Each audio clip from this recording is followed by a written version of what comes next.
ও সখা ও আহি আহি আমি একেবাৰে সৰম্বৰ কলি কাষে চাপিলোহি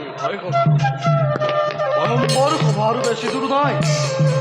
এই নিৰলতেই সন্মুখতে মই বেশ পোষণ কৰি লওঁ হয় সখা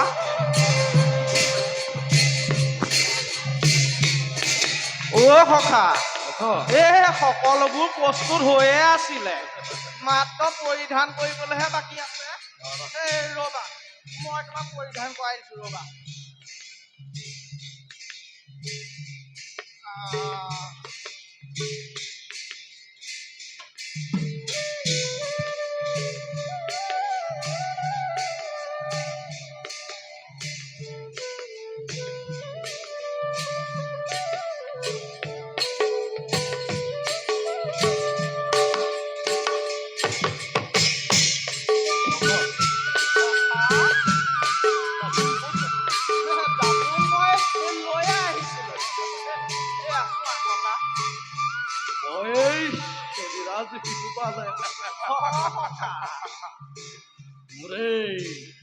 মোৰেই মনোহৰ ৰূপ দেখাব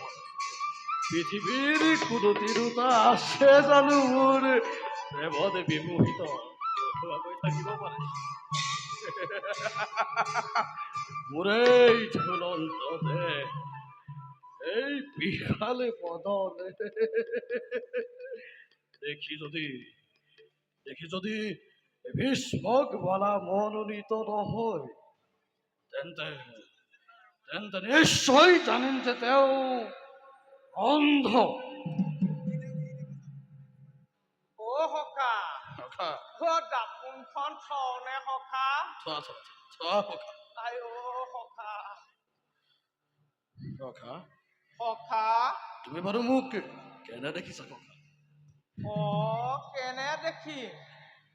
ধুনীয়া হৈছে সখা তোমাক ৰুক্মিণীয়ে পচন্দ কৰিবই ৰুক্মিণীয়ে বাৰু মোক বৰ ৰূপে মনোনীত কৰিবনে সখা 100 বাৰ কৰিব 1000 বাৰ কৰিব তোমাৰ নিচিনা ৰূপৱান গুণৱান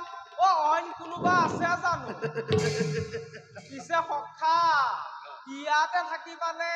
স্বয়ম্বৰ সভালৈও যাবা ৰবা সখা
সুন্দৰী চেষ্টা ৰুক্মিণীয়ে বৰমাল্য প্ৰদান কৰিব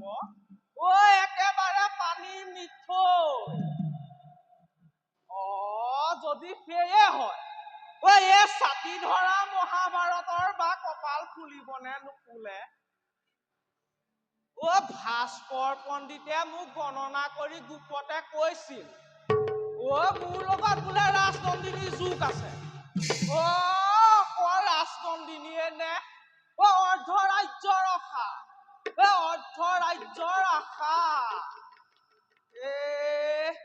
ৰুক্মিণী দেৱী হল ক্ষত্ৰিয় মই হলো ব্ৰাহ্মণ অসবৰ্ণ বিবাহ একো নাই মই কৈছো চলি যাব জাতি ৰজাই দেৱযানীৰ পানী গ্ৰহণ কৰি মোলৈ বাট মুকলাই থৈ গৈছে বাৰু ময়ো ইয়াত থকা সা-সজ্জা পৰিধান কৰি লওঁ কি ঠিক মোৰ কপাল ফুলিবও পাৰে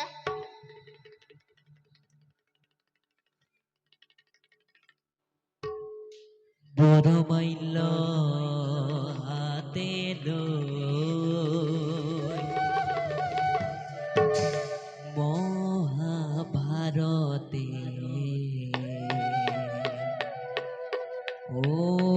ওইরা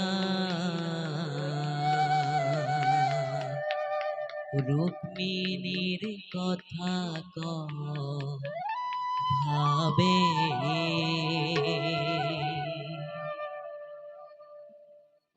বড় মাইল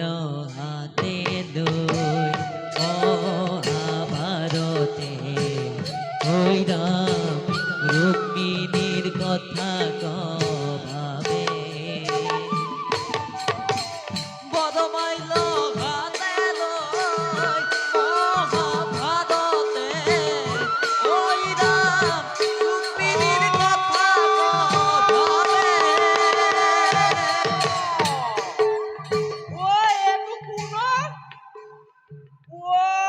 এইটো দেৱৰাজ ইন্দ্ৰনে মহাভাৰত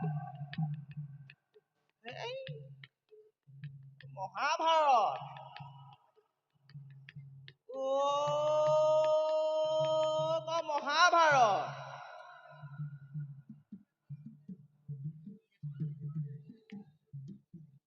বাৰু পলম কৰি লাভ নহ'ব